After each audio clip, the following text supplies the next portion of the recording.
दोस्तों नमस्कार। दोस्तों मैं बिमल शाही आप सभी लोगों का अपने चैनल में स्वागत करता हूं और उम्मीद करता हूं कि आप लोग सब लोग स्वस्थ होंगे एवं मस्त होंगे। सभी राष्ट्रवादियों और सनातनियों से ये निवेदन रहेगा कि आप लोग मेरे चैनल को सब्सक्राइब कर लीजिए और वीडियो को लाइक एवं शेयर भी कीजिए। दोस्तों आज हम लोग बात करने वाले हैं बिहार विधानसभा चुनाव 2025 के बारे में, खासकर मुसलमानों के वोट के बारे में।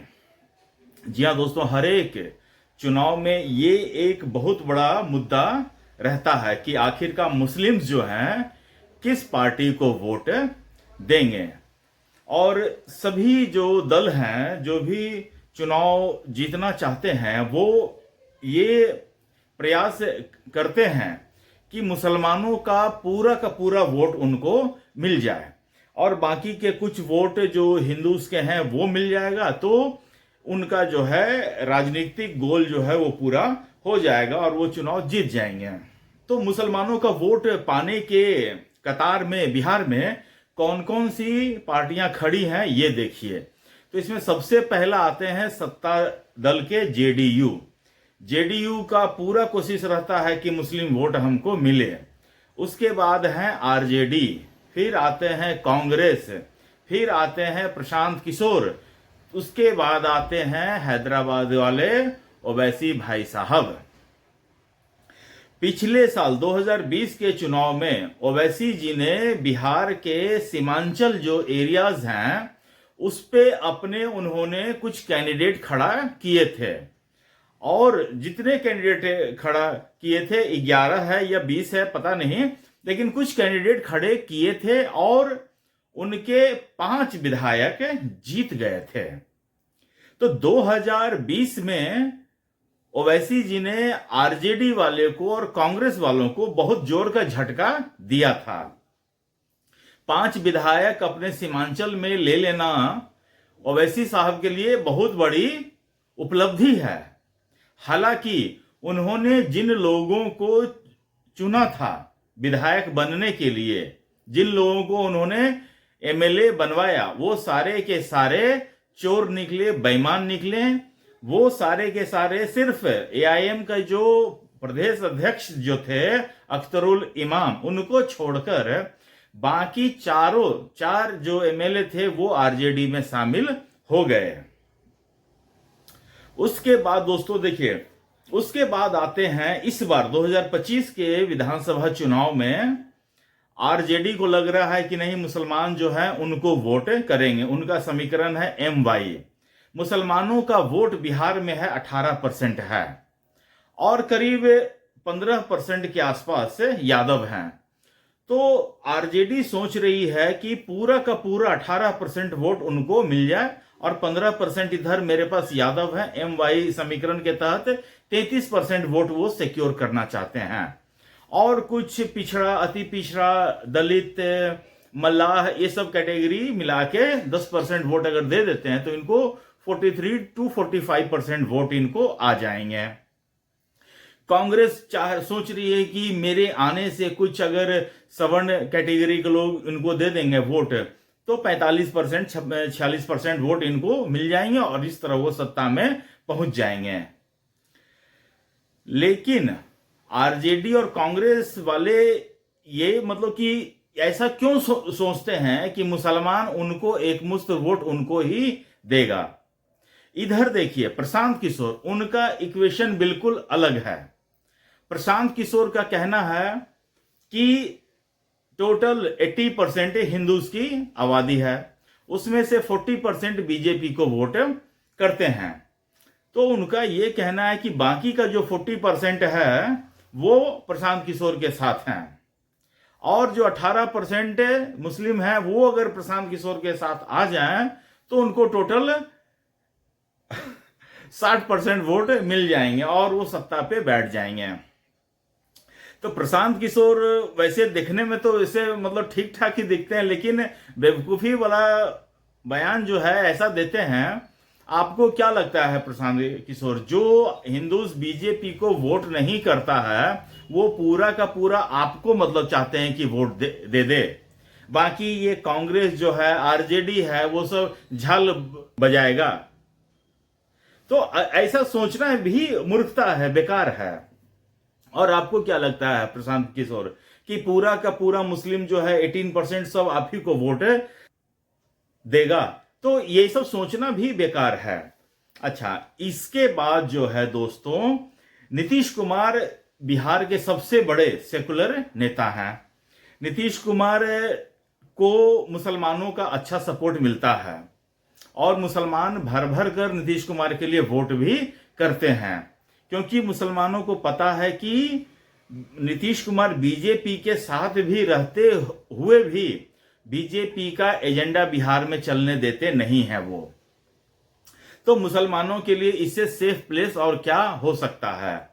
तो मुसलमानों के लिए इस समय बहुत बड़ा असमंजस की स्थिति यही है कि बीजेपी का 40% वोट तो सिक्योर है। अब अगर मुसलमान अपना 2-4% वोट अगर जेडीयू के नाम पर इनको दे देते हैं तो ये लोग गद्दी के नजदीक, सत्ता के नजदीक पहुंच जाएंगे।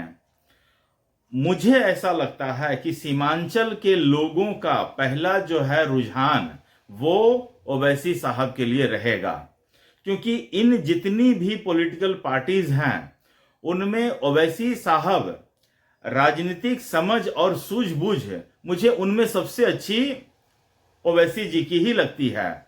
अभी आपने देखिए ऑपरेशन सिंदूर जब मोदी सरकार ने किया तो पाकिस्तान के खिलाफ जो स्टैंड बीजेपी का था उससे 2 गुना ज्यादा आक्रामक पाकिस्तान के खिलाफ ओवैसी साहब थे।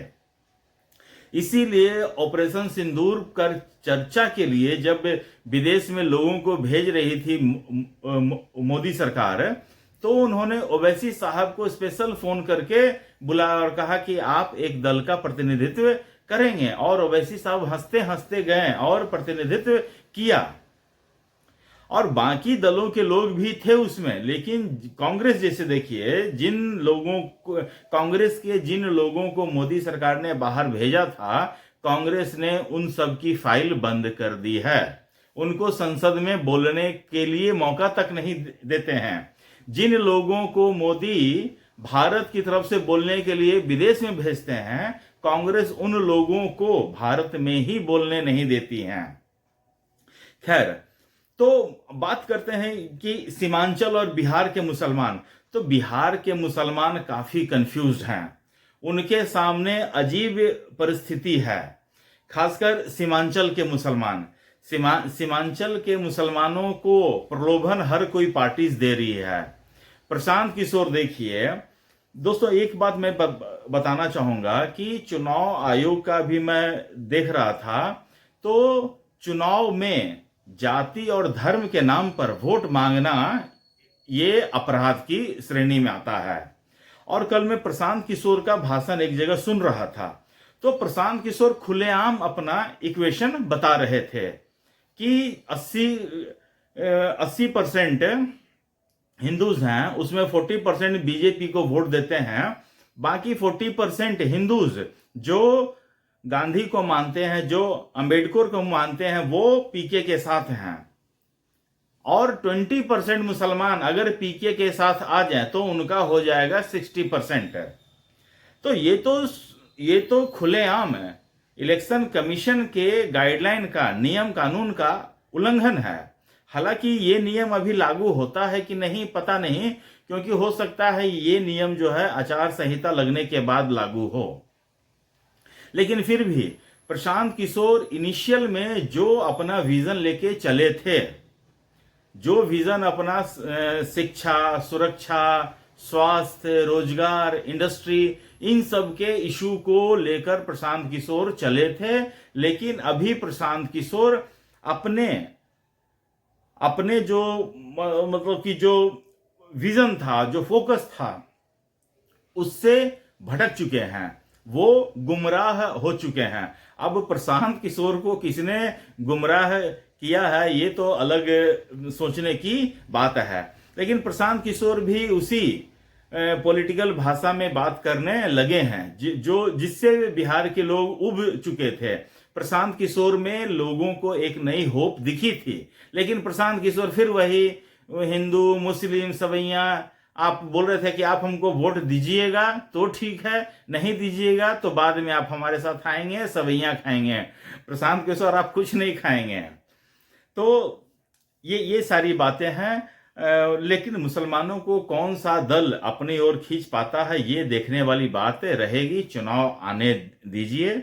हर एक चुनाव में अलग अलग स्थिति होती है, परिस्थिति होती है, और लोग काल समय परिस्थिति देखकर अपने पसंदीदा पार्टी को वोट देते हैं। तो अभी देखिए बिहार चुनाव में भी मतलब कुछ समय बाकी है। अभी देखिए जैसे जैसे चुनाव का प्रचार होगा, लोग अपने अपनी तरफ से वादे करेंगे। ओवैसी साहब को मैं आज सुन रहा था, उन्होंने कहा कि हमारे प्रदेश अध्यक्ष ने तेजस्वी यादव को, लालू यादव को 2-2 बार चिट्ठी लिखी कि हमें महागठबंधन में शामिल कर लो।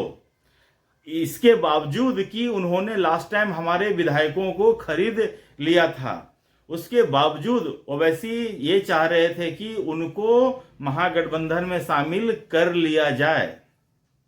और महागठबंधन में शामिल करने के लिए सिर्फ वो 6 सीटें मांग रहे थे कि आप हमको सीमांचल की कोई 6 सीटें दे दीजिए और आप हमें मंत्री भी मत बनाना, आप हमें सिर्फ सीटें दे दो।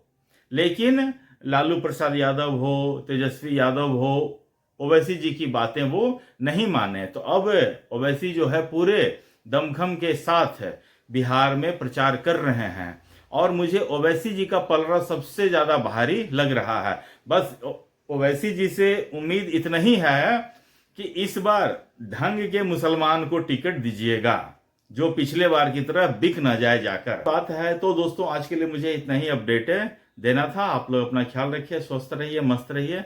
तब तक ले नमस्कार, बाय।